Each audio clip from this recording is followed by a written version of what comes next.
All right. I think we can go ahead and get started. Um, on behalf of the Reverend Dr. Virginia Lee, who is the Associate Professor of Christian Education and the Director of Deacon Studies at Garrett-Evangelical Theological Seminary in Evanston, Illinois, I would like to formally welcome you all to this closing webinar entitled Social Justice, Deacons and Ministry, as we round out our month-long celebration recognizing the 25th anniversary of the deacon as a distinct order in the United Methodist Church. My name is Reverend Martina Efodzi, and I serve as the deacon in an appointment beyond the local church as a psychotherapist in private practice, as well as an adjunct professor of art therapy at the George Washington University in Washington, D.C., in the Baltimore, Washington Conference. I'll be serving as a moderator for this morning's panel discussion.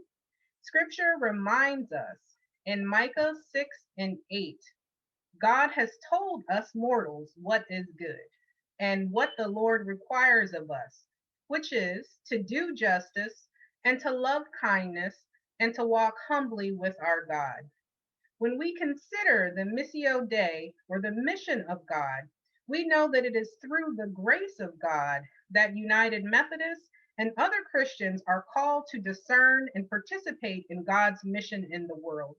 To that end, the response of our order has historically been to be actively engaged in ministries that exemplify our commitment to word, service, justice, and compassion. Today, we will hear from 3 deacons from across the connection who will share their experiences and expertise in furthering the work of social justice in the communities in which they serve. For those of you who are watching online, I encourage you to participate in this conversation by posting questions for the panelists using the Zoom question and answer feature. That feature is located in the center at the bottom of your screen. And from there, we'll be able to put your questions on hold until the end of the conversation and incorporate them in at that time. If you'd like to make comments during the course of today's discussion, you're welcome to use the chat feature. But just remember that that is a little bit different than the question and answer feature. So if you'd like a question to be lifted up for further consideration of the panelists, please make sure that you take advantage of the Zoom question and answer feature at the bottom of your screen. Let's begin by introducing our panelists. Reverend Doris Dalton is the Director of Leadership Development and Intercultural Competency for the New York Conference of the United Methodist Church. She is also the chair of the Order of Deacons of the conference. She previously served her community as the executive director of the Westchester Martin Luther King Jr. Institute for Nonviolence, where she focused on public education, advocacy, and community building to advance racial equity. She is currently the chair of the board for the Westchester County Human Rights Commission and is active in local interfaith and community organizing groups. She joyfully lives into her calling, extending the table of love so that all may eat and be full. Next, we have Reverend Hank Jenkins, who is an ordained deacon out of the Missouri Annual Conference, though he currently resides in Knoxville, Tennessee. His primary ministry is as the co-chair of the Association of Ministers with Disabilities, an organization that seeks to advocate and educate around the needs of people with disabilities within the United Methodist Church, while also being a mentor and gathering space for those disabled ministers. Hank is also currently working on his Doctor of Ministry with a focus on developing resources for denominational leaders to better engage, empower, and equip people with disabilities seeking to be in leadership. Hank has also worked in the past as a youth minister in both the Missouri and Oklahoma annual conferences. And next we have Reverend Paul Perez, who is an ordained deacon and serves as Director for Connectional Ministry for the Michigan Conference of the United Methodist Church. Previously, Paul served as the Associate Director for Mission and Ministry, working with the Michigan's Conference Mission and Justice Ministries. Paul was the founding director of the Justice for Our Neighbors Michigan's Metro Detroit site, a United Methodist related immigration legal aid provider. He has also served as Director of Program Development at Newburgh UMC in Livonia, Michigan. Paul currently serves on the boards of JFON Michigan, the NOAA Project in Detroit, and the General Board of Church and Society of the United Methodist Church. In the past, he has served as chair of the board of the Michigan United, a statewide community organizing and social justice organization. He is a member of the Michigan's Conference 2020 General Conference delegation and is a graduate of Michigan State University and Wesley Theological Seminary. He lives in Livonia, Michigan with his wife, Ann, and their 3 children, Joshua, Sophia, and Charles. So from here, we'd like to move into our question and answer portion. The first question to pose to the panelists is, as deacons, we have this unique gift and opportunity to respond to the Missio Dei by serving as go-betweens, bringing the church to the world and the world to the church. Can you each share how you have or how you are currently living out your commitment to social justice within your own context and ministries? What injustices have you discerned along the way? And how have you, your leadership, or ministries sought to address these issues?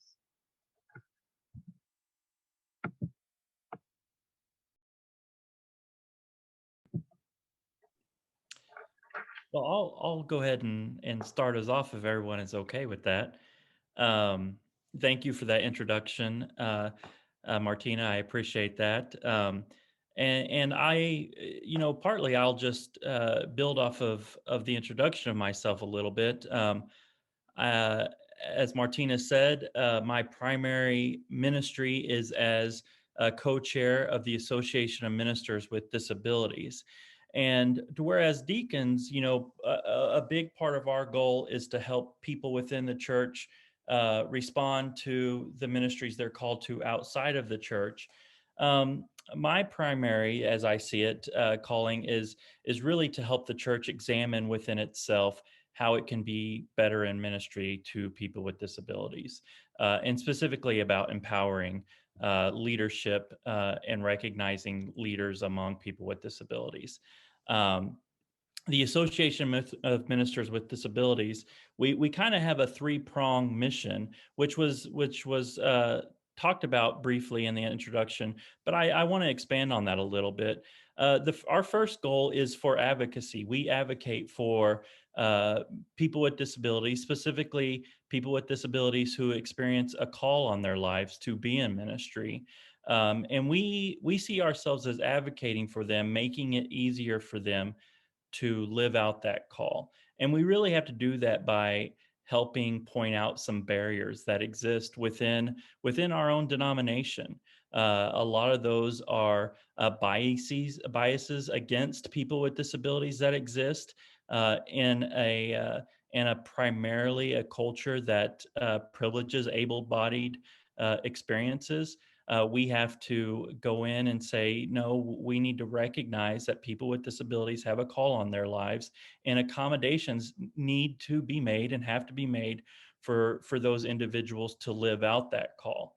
And so we do that through, we present legislation before General Conference about ordaining people with disabilities, or we seek to offer legislation. We do that through letters petitioning our Council of Bishops to take a stand on areas of oppression that are taking place both within the church and outside of the church against people with disabilities.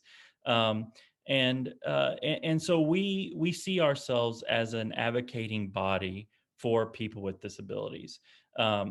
Primarily, like I said, for those who experience a call on their lives, but also we go beyond that and asking the church to take a stance on things that are happening in the outside world for people with disabilities. We also seek to educate our church around issues of disability culture, around issues that are facing people with disabilities.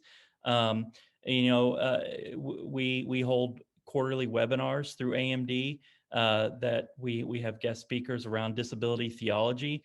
Disability theology is a field that really, I think, is starting to get a greater hold within the church, but has been largely ignored in the past.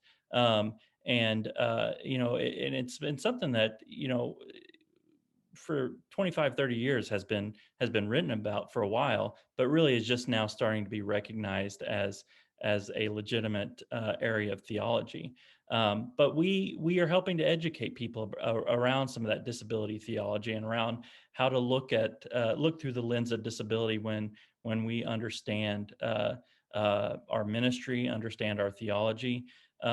And really, so a lot of our work has to begin with church leaders on that, because we know that if our church leaders aren't taking a stand on that and aren't recognizing it, the rest of our church members aren't going to do so either. So we seek to do the webinars. We have educational materials that we're producing, a book that's in the works that we're producing about some of these issues. So education is a big part of it. We also have to educate people with disabilities who are out there, who may experience a call in their lives, but because of internalized ableism, or because the way disability is talked about in the church, they don't believe that they can live out that calling to be a minister within the church or be a leader in the church. And so we seek to educate people with disabilities on how they can live out that calling, what it is that they can do no matter what their disability is, within the church. And lastly, we are a gathering place for people with disabilities. I often say, being a clergy within the church is an isolating experience in and of itself. And it is even more so if you have a disability and are trying to live out that call with disabilities, because you're often surrounded by people that don't understand your experience. They don't understand your context. And so we are a gathering place for people with disabilities as a way to talk about the issues that we are facing, and to offer mentorship for people who may be in seminary or early in their call process, helping them learn how to navigate the system, how to navigate seminary, how to navigate interviews with boards and ordained ministries, and talk about, and specifically around what their rights are, understanding that there are some things that boards and ordains probably shouldn't be asking you, or if they are asking you, what is the proper way to navigate that, so that you aren't pushed behind just because of your disability. And so that is some of the work that AMD does, and that's specifically some of the work that I'm called to around social justice for people with disabilities within our church. But as I said, for me, my understanding is that it starts with the church, because I want the United Methodist Church to be a safe space for people with disabilities. And then once that is a safe space, we can really start to seek out and do the ministry outside of the church, which, trust me, there's a ton of that ministry outside of the church that needs to take place also. But, it's kind of one of those things we have to look in our own backyard first, and take care of that before we move out. So. Amen. Thank you for that. There are so many gems that you dropped there that could be their own webinar in and of themselves. But one of the things that kind of struck me, Hank, is this question of whether or not COVID, in the time that we're living through right now, has presented us with a moment or the potential for movement making, when it comes to disabilities and welcoming everyone, into our churches, into our congregations. We've made a lot of adaptations that before we never would have thought of, or in our own sense of privilege and ableism wouldn't consider, wouldn't even discuss. And so, briefly, if you could, just a moment, where do you see the church living this out? Do you believe we're in a moment, or do you hope that we might be building more towards a movement? I hope we might be building more towards a movement. My fear is, with this insistence and push to go back to normal, some of those things will be forgotten. I mean, for a lot of people with disabilities, they have been able to attend services that in the past they weren't able to attend to. having virtual services was really a blessing for a lot of people with disabilities, because for some of them, it allowed them to get back connected to their home church in ways that they had been shut out before, right? Now, within virtual experiences, there were still some ways that weren't completely accessible. A lot of people with disabilities require captioning or require ASL that really wasn't there, or different things that weren't there. But as I said, my fear is that that some of these churches will start to drop that virtual experience or drop those things that they were doing, which once again cuts out people with disabilities. Or they will just say, well, we have this virtual experience, and we don't need to continue finding ways to reach out to people with disabilities. And once again, they will get shut out of other experiences that take place. So I hope that it's a building thing. I've spoken with plenty of church leaders who still want to build off of that, and they recognize that what opportunity it has given. But like I said, I want us to hold on to that movement and build off of it as much as we can. Amen. Thank you. Yeah. All right. Who's up next? Who would like to share? My name is Doris. Of course, you see that, my name, sorry. The work that I do has really been building towards trying to prepare leaders, equip leaders across the New York Conference and really in the area that I live in to be able to respond well to cultural differences, right? Number one, and also understand that that is the foundation and the pathway for being able to incorporate or integrate the analysis of anti-racism into their work, so they're able to operate from a framework of anti-racism.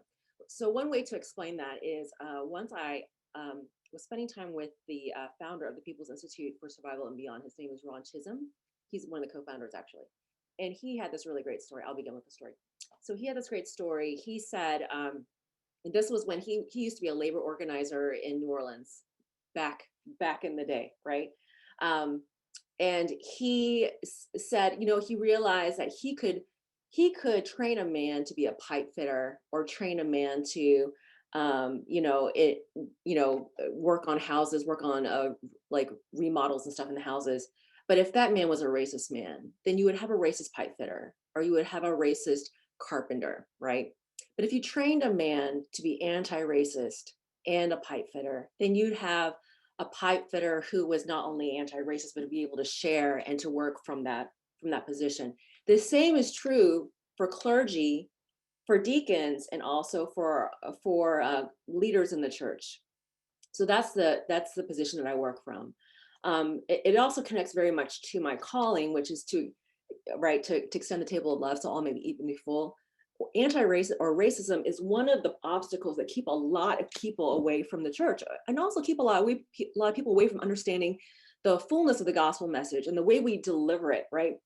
So I'll just use New York for an example. So in New York area, in our conference area, if I was to count every individual walking and living and standing and breathing inside the bounds of the conference, we're about 50-50, 50% white, 50% people of color, right? In our churches, we're like 68-32, 68% white, 32% people of color. So if you wanted to, you could also go to your conference and do use Mission Insight, and map out your whole geographical area and do the same kind of research and see exactly what where the numbers are and how they fall in. So in the New York area, that's true for us in the New York conference. So when I looked at that, I was like, we obviously need some work to do, because it's not that we don't have diversity all around us. We do, right? This is where we're in the New York area, but we don't know how to call those people into the church, or we don't know how to go out and engage them. So there's something missing. And that's why I work on, with all leaders, I work from the core of trying to create the core value of intercultural competency as a necessary skill for all leaders. Intercultural competency is basically the way we respond to difference. It's the way we respond to cultural difference, right? So it could be It could be oh, I'm so glad you're here, but how does that welcome extend to every single part of your life as a church community, or every part of the way that you do ministry? You know, if you see people for who they are and what they could be and what they want to be and how they want to be seen, instead of the obstacles or the different abilities that we bring, like Hank was just talking about, right? So how do we see the full person and be able to bring the whole message to the whole person? And a lot of time, well, not a lot of times, all the time, racism is an obstacle for us. So how are we able to do that work, right? And to bring that forward, because I mean, I'm just going to speak the truth. So all anti-racism trainings that we could offer, not everybody's coming, right? People self-select. So there's something missing. There's a missing factor there. And we need to be able to address what that missing factor is. And also we need to be able to talk about the fact that our work doesn't end at the four walls of our church building, or the 20 walls, however many walls you got, right? It actually bleeds into what's happening in the community, and what's happening in the community and our world impacts greatly what's happening in the church. So as an extension of what I do, not only in the conference, I also actively serve in my community. So I'm also the chair of the board for the Human Rights Commission of my county.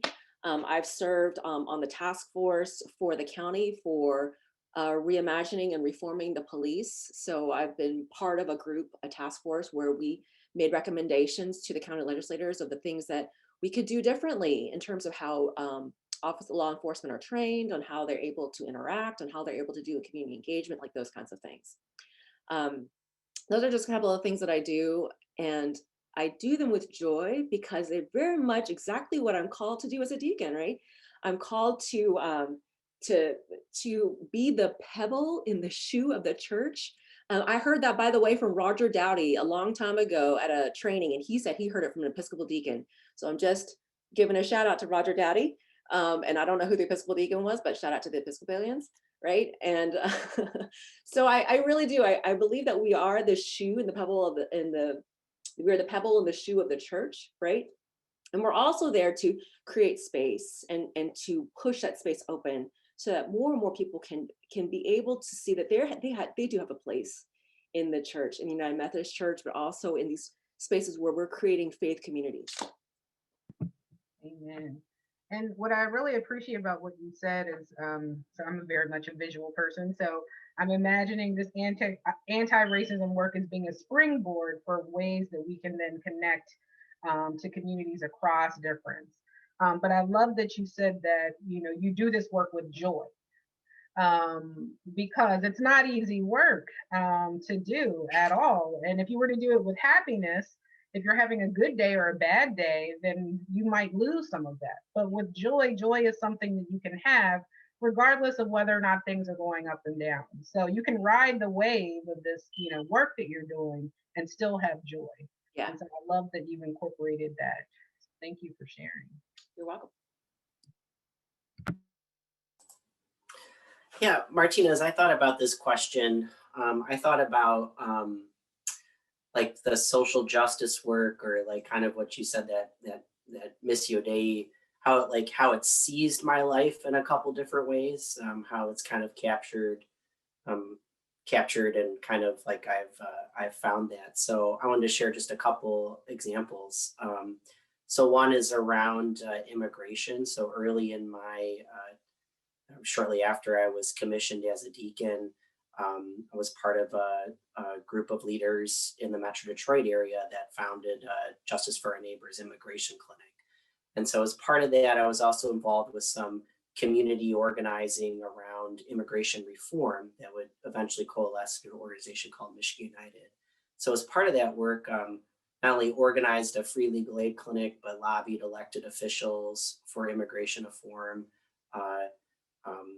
When President Trump came to office and really increased xenophobia and threats of deportation, helped to organize a network of sanctuary churches across Michigan.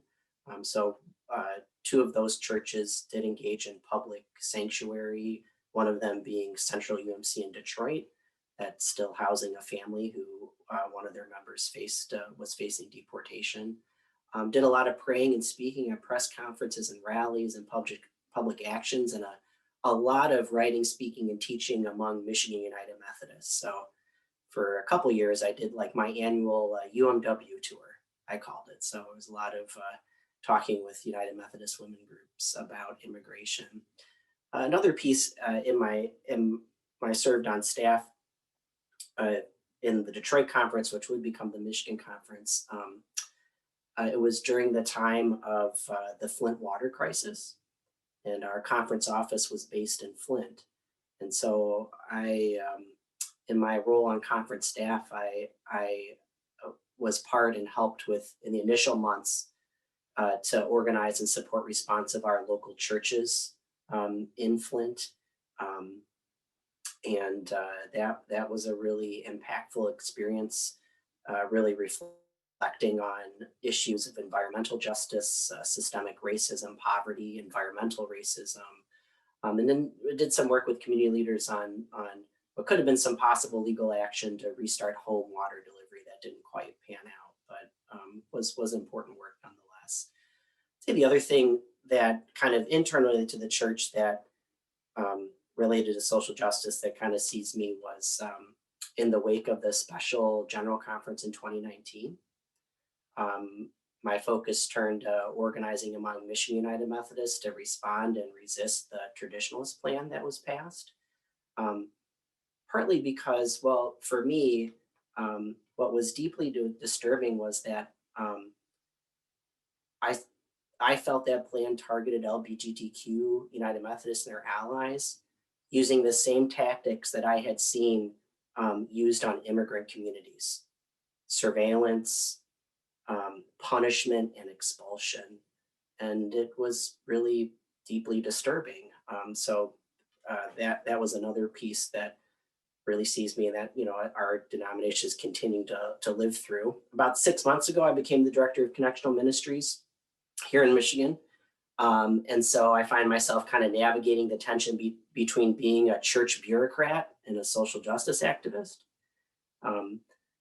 So sort of wrestling with the weight and power of the position I have, and also being who I am, a Mexican-American deacon in his very late 30s. I'll say that, like, I'm still in my 30s for a few more months. And sort of all the firsts that those three things mean for our conference. So, you know, it's sort of leading in a time of immense challenge in our church and world. A big part of that work right now is beginning to think about our conference-wide work around anti-bias and anti-racism, which we're just really, I would say, beginning here in Michigan, and sort of all of the trepidation and challenge that's around that. Thank you so much for sharing. I really appreciate, again, visual person. So to me, the image that came to mind when you were speaking is that of a chameleon, in the sense that you have this ability to change with whatever's happening. So whatever is going on in the context in which you're serving at the time, you have this ability to bend with that and be flexible to the needs of those that you're serving in the moment. And that is just a beautiful thing, and a true testament to the work of the deacon, is that we have that flexibility. Like, the fact that we don't itinerate, you know, allows us the flexibility to move and go where the need is. And so thank you for sharing that. All right, and so then that brings us to our next question, which is, what is the source of your motivation and passion for the work that you do? And what helps you to remain faithful to that work?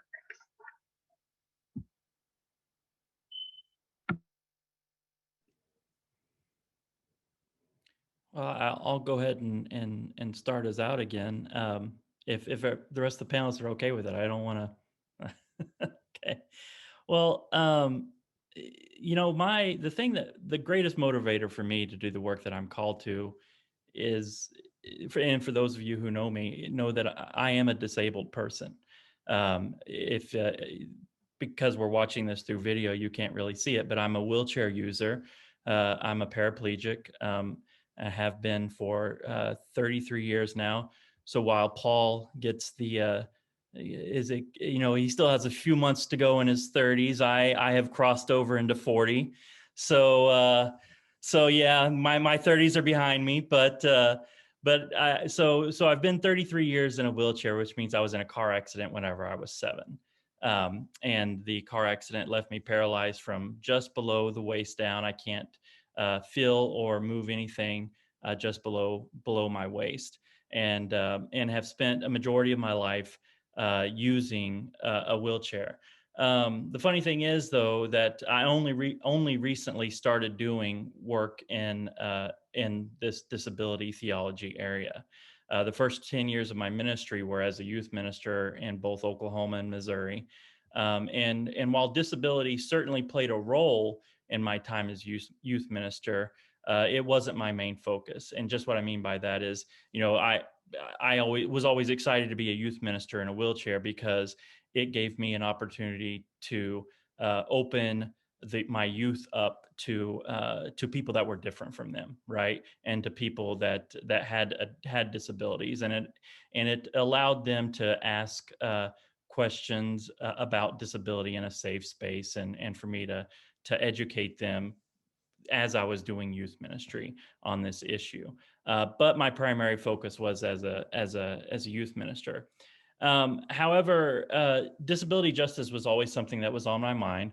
As a person with a disability, you're always aware of the ways you are treated in society that are different from the ways that everyone else is, much like any minority group has that experience.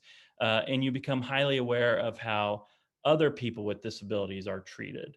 One of the things that I have to recognize as a person with a disability, but also as a white, straight male person with a disability, is that within the disability community, I'm offered privileges that other people with disabilities aren't offered.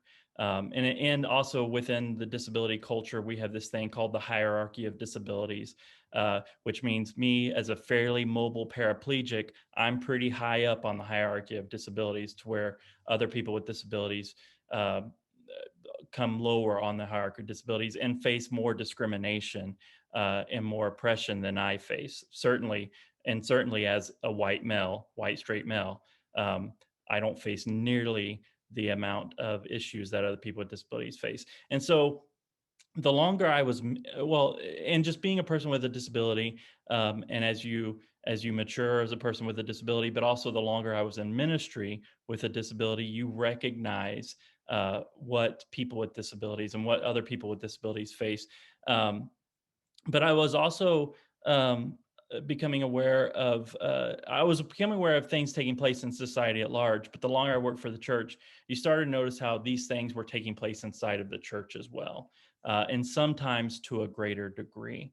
One of I always tell people, within society, we have the Americans with Disabilities Act, which is a floor, for disability justice, and that floor is not always met.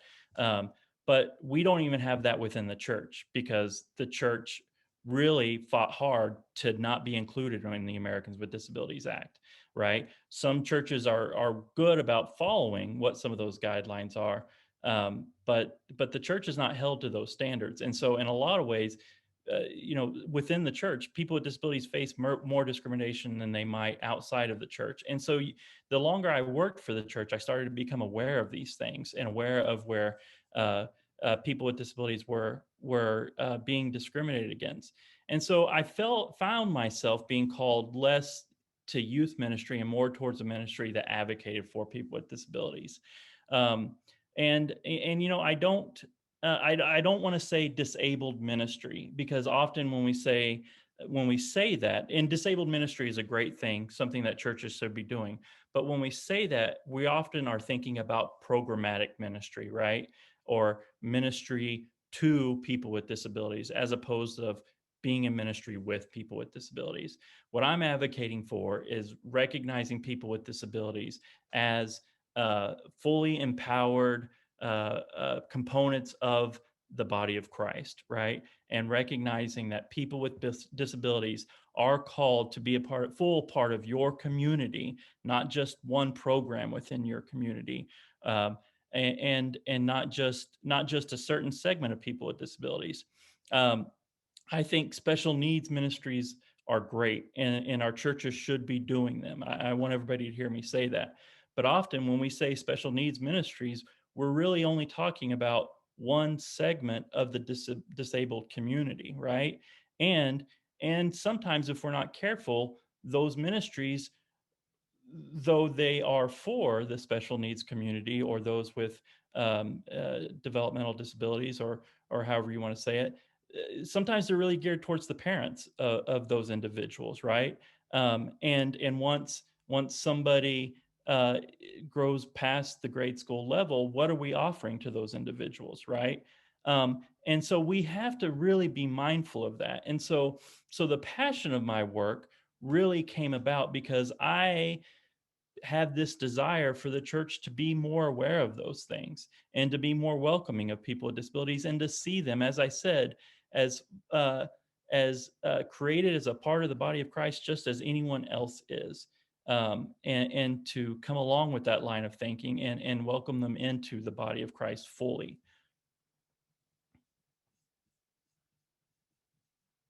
Amen. And Whoever would I'm like to sorry. jump in next. Well, and I'm sorry. There's one more thing that I wanted to. One of our comments there was asked about the use of language, and that's important for me, and something I want to hit on. I don't want to miss that comment. And language is a tricky thing within the disability community, and something we really have to be aware of. And I want everyone to be aware that I intentionally use disabled person as a descriptor of myself, either disabled person or a person with a disability. And those are things are important for me because I want for us to stop putting the negative on disability, right? For me, disability is a part of human creation. It is a part of the way God created humanity. Some of us will have disabilities. When we try to hide that term disability by using language such as differently abled or person with challenges, when we try to hide that word disability, we are trying to say that that's a negative term, right? And what that does for somebody like myself is that creates an internalized ableism. It says the thing that I am is dirty. It says the thing that I am is broken and not welcome, right? And so I intentionally try to use that. Now, it's important. Why I say it's tricky is because everyone with a disability is different. And everyone with a disability is going to have their own preferences. And so when you are labeling someone, or that person needs to be the one who chooses the label for themselves, because there are people, especially people who acquire disabilities later on in their life, that it is a negative on their life because there is suffering that has occurred there, and there's a change of identity and a sense of loss that they are experiencing. And so somebody like that may not be willing or ready to use the term disabled for themselves. And so they might embrace that term or those other terms, right? And it's also important. I will say most of the disabled community that I work with, though, shuns terms such as differently abled or persons with challenges, because it does not describe who we are. And like I said, it's part of trying to teach a culture that yes, there are things that are different about us, but we all have things that are different about us, right? And that doesn't mean that we all have disabilities, but we can't make disability a dirty word, right? And it always has been a dirty word. But within that, you're telling somebody who may have been born with a disability, or like myself may have lived the majority of their life with a disability, that there is something wrong with them, and that creates an internalized ableism and a sense of self-loathing that can be prevented. Thank you. Mhm. All right, Paul or Doris, That was fire. I mean, every time I hear Hank speak, it is so wonderful. Okay, thank you, Hank. I'm sure everyone else is feeling the same way. We just can't see it.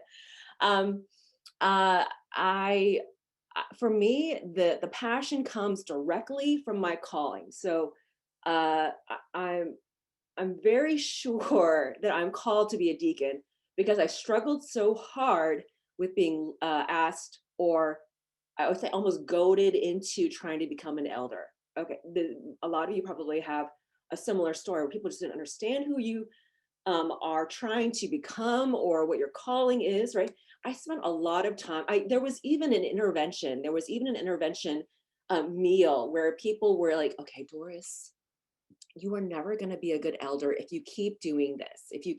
You need to submit." And I was like, oh no, it's just the opposite of what a deacon wants to do, is to submit, right? We are not here to, well, okay, what I've said before is deacons are not elders because we're not here to really order. We're kind of here to sort of disorder, the system. So we're not called to order, we're called a little bit to disorder, which is, part of the justice, the compassion, right? The work that we do. So I've spent a lot of time trying to shake off people's expectations of what I was supposed to be. Oh, you would be such a good elder. And I've said to them, you're right, I would be a good elder, but I will be a great deacon, right? I'll be a great deacon. And I mean, I think I am. I think I'm a great deacon. I know what it means to be me. I know what it means to live into my calling. And for people who want to understand what it means to do their work with passion, you need to understand your calling, right? You need to know what it is. You need to be connected to it and be able to live it out fully and faithfully. It's like when you're stuck in a bad job and like this is really sucking the life out of me, and I don't like coming to work, and I don't like, scooping the ice cream for Baskin Robbins, something I did, or shelving books at a bookstore, something I did, right? Like this is not what I'm meant to do. There's something else in the world. When we understand what that is, that's where our passion lies. And so kind of like what Hank was talking about, the work that I'm doing now is not what I thought I was going to be doing, right? So I have an MDiv, and I also got at the same time, which is really, please don't anyone ever do this, I got my MDiv and my MBA at the same time. I was driving, I was leaving systematic theology too, and driving and getting into managerial accounting, like 30 minutes later. It's not good because you're jumping from the left brain to the right brain. And it was terrible. I don't know how I passed, my classes, but I had an MBA with a focus on global economic development. I really thought God was calling me to go and locate water reservoirs, to bore wells. I thought I was going to go and work with women on microfinancing. Like that's what I thought I was going to do. But you know how it is. You begin a thing, and then God is like, I'm just going to begin to redirect you, because I did start out doing a lot of economic development work, but then I began to see the intersectionality of where our economics and also how we're labeled or we're seen, or our ethnicity or racism begins to play a part in preventing or providing access for people to be able to find the abundance, not just economic and financial abundance, but just what it means to have abundant life, right? So that's how it kind of began for me, is moving into, oh, okay, I see that there is more than just one obstacle. There are several. And if I'm going to a root cause of how we can address some of these systems all across the board, racism is consistent in every single one of these justice issues. Remember I said earlier about Ron Chisholm and talking about the pipe fitter. If we train the pipe fitter, and what do we do? What do we have? We have racist pipe fitter. Or we could train this person to be an anti-racist, and then whatever they do, they will do it with an anti-racist framework. It's the same kind of thing, right? So if we're addressing the root cause of all these different justice issues, and we're looking at some of the underlying issues all across the board, racism is definitely one of them. So that's how I got here. It's not that I trained, I never took like these certificate courses or classes on like becoming an anti-racist or whatever. I just started reading and started doing my own research and started attending like a gazillion trainings. That's how that's how this became a part of my work.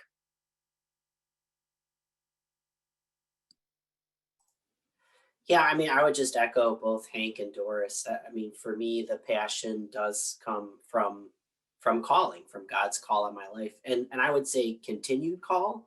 So like call for me isn't static, but something that continues to happen each moment, each day, you know, each at kind of each turn in our life. And so I think there really is a sense of that call as it evolves, right? As it grows, as it changes, and as kind of follow that path. I think the other thing that I connected with Hank too in your comments was like the sense of self and identity, right? And so I think like for me, the other passion for social justice ministry is that I really understand justice as really core or essential to like my life as a Christian disciple, right? My identity as a human being, kind of, you know,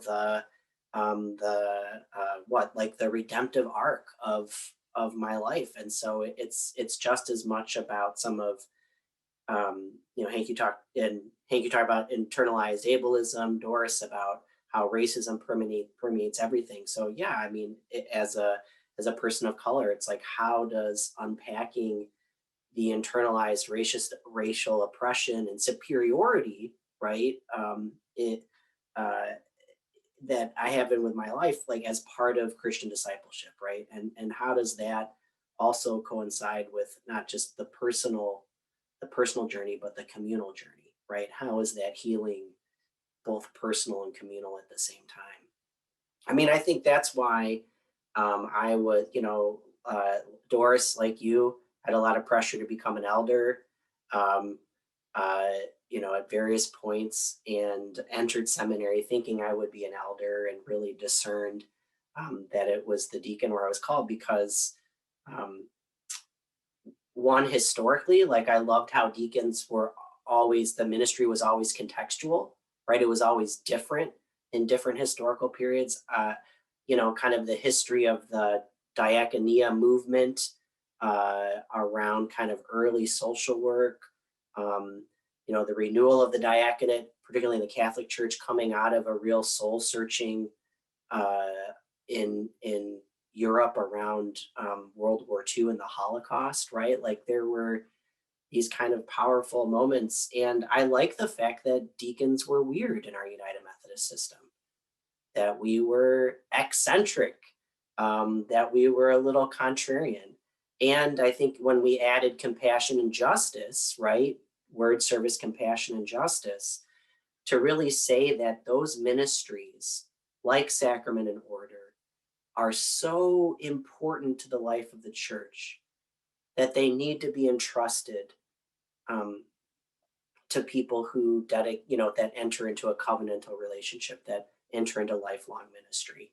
And that for deacons, like for me, it really comes down to like, I cannot not be about compassion and justice, right? Like I just can't escape those ministries and its call on my life. Amen. Yes, we definitely are. I found my people. And when I went to the Deacons gathering in Lake Junaluska, I was like, oh my gosh, there's like a room full of me's in here. Like, how did this happen? So I just love what you all have shared, you know, in terms of like, what is the fire that continues to burn, you know, and propel the ministry that, you know, you all are engaged in. And to sum it up as best as I could from what everyone shared is you know, something about the clarity of the constant unfolding of our call as expressed in our unique life experiences. And it brought to mind this other quote that I love and that I integrate whenever I share what it is to be a deacon, which is this idea of I'm called to comfort the disturbed and disturb the comfortable.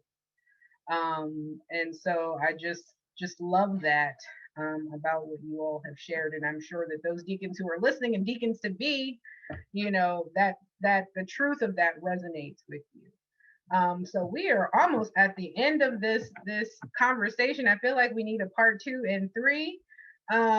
But what I want to do is I want to talk about briefly the sustainability of our call. It's good that we know what our call is. It's good that we know that we are called to do specific things. But how do we sustain that call? And so I'm going to challenge the panelists in one word, or maybe two. I'll give you two. In one or two words, what helps to sustain your call?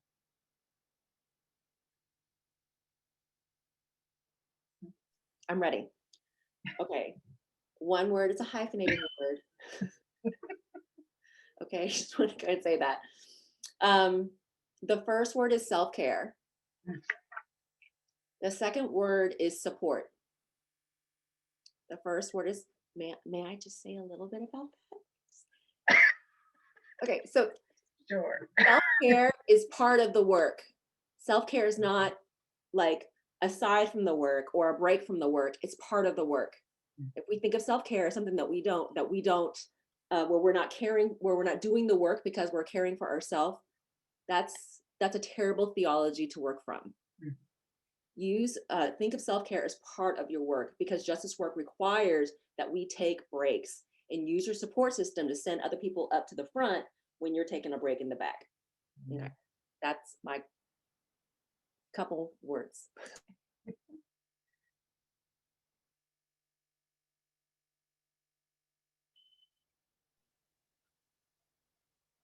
Yeah.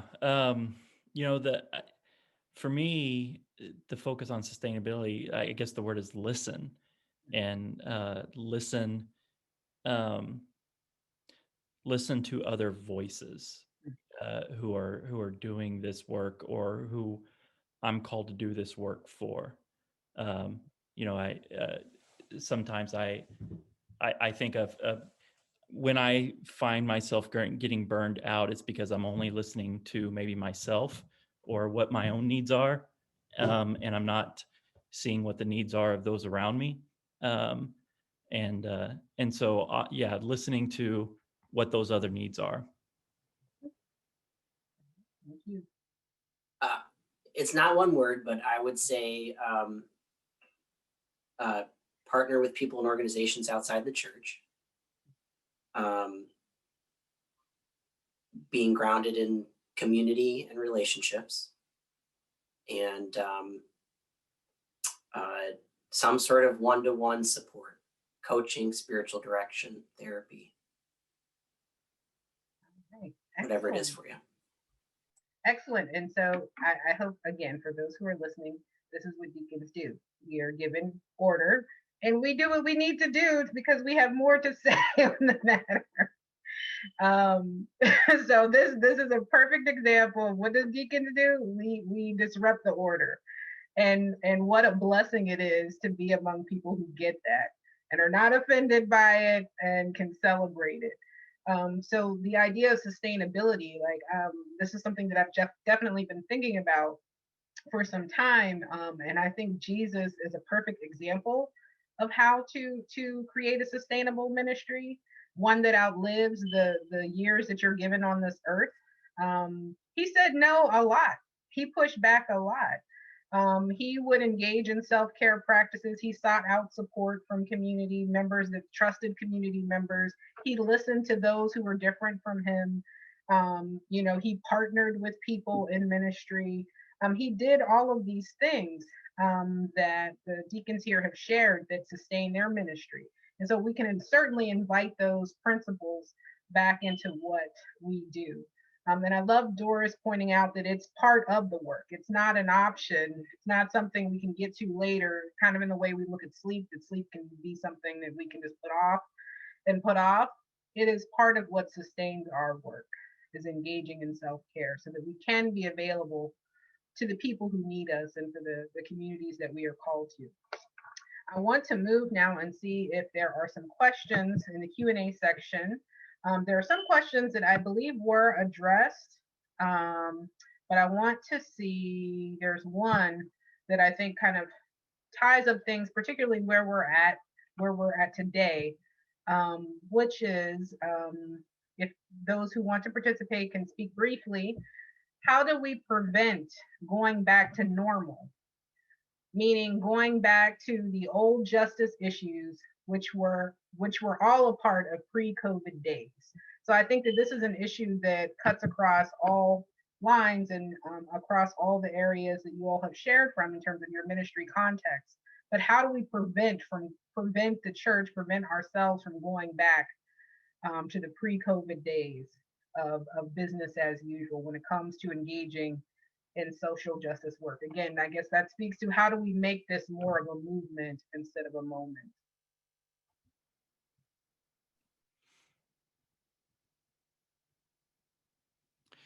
Well, and this just goes back to what my one word was, which is we got to listen to those.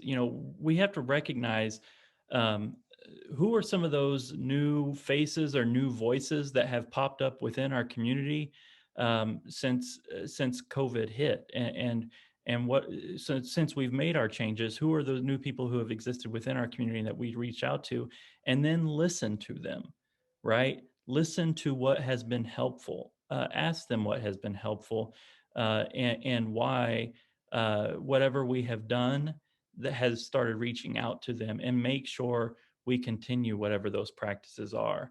Too many times I think we see somebody come in and we pat ourselves on the back. We're like, wow, I must be doing great, but we don't actually listen to what the thing is that is helpful, right?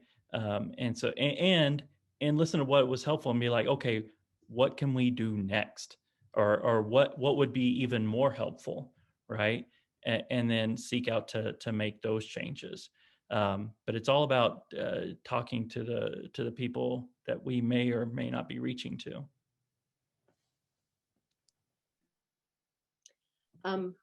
The church is now very virtual, right? There's really, I mean, I think even if we tried, we would not be able to escape the virtual nature of how we've been gathering for the past year, 12 months. And in this time, a lot of the disparities in our society have risen to the top. Who is not being addressed, who's not being seen. When we quote unquote come back, I don't even know what that means. Like when we're out of pandemic, I have no idea what that means or what that even looks like. But when we even come out of that, there will be so many more losses that we will see, so many more people missing that we will see, so much more grief, like grief that has not been fully expressed and held for 12 months or more, that we would not be able to understand. This is a perfect time for deacons to come in. It's like a make it weird type of season, right? Because we're able to, I know you're laughing, but this is the time when our gifts and our talents that are not traditionally used by the church are able to come in and say, listen, I know that this part is broken. I have a thing for that. I know how to fix that. I know what to do about that, right? I know how to take this church, this virtual church that we're not meeting inside of a parish setting anymore, and take it out, because that is what deacons do. We are always moving our communities, we're moving our ministries and the way we serve outside of the church walls. This is what we do.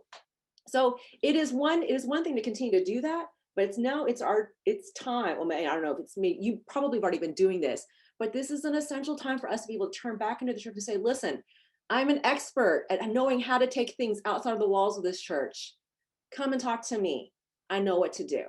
This is a great time for us to be able to do that.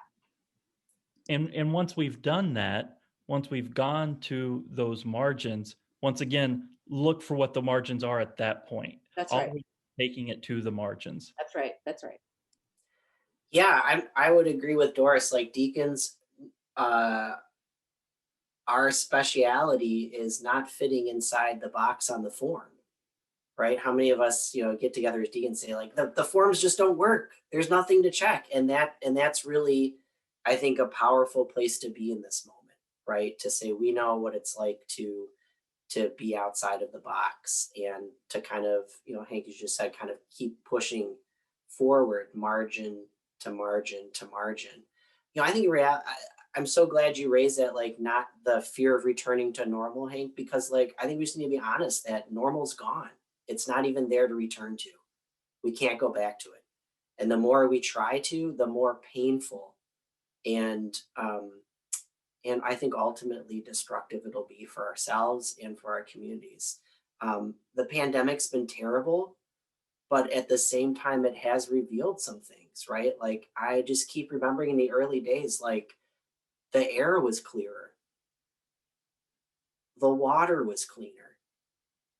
Some animals kind of returned to the places they were exiled. Like, people were being released from prison. There was some debt that was being forgiven. Like, those are things to really hang on to. Like, we learned how to change overnight.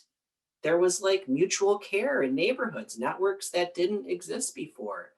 And that's a lot of potential and opportunity. So how do we hold on to that?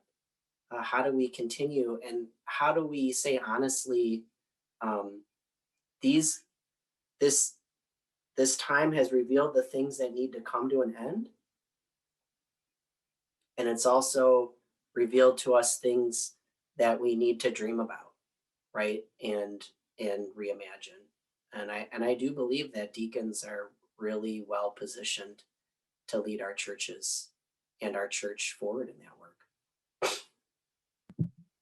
Wow, Paul, that almost brought tears to my eyes to just, I mean, it's no, seriously, I'm like, oh, okay.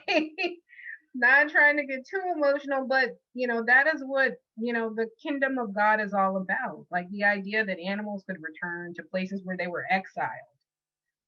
I love the powerful use of language there.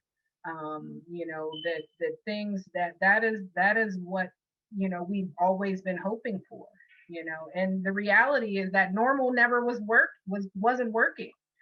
What was normal was not healthy. It was not working. It was excluding. It was pushing people further and further into the margins. And so we need to reevaluate what we say when we want things to go back to normal. Do we want things to just go back to what's comfortable for those of us who have privilege and access?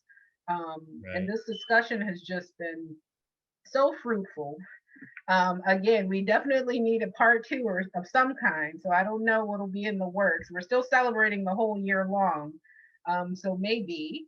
But I do want to take a moment to thank each and every one of the panelists who participated today for enriching our understanding of the many ways that deacons seek to fulfill the Missio Dei by actively participating in social justice work.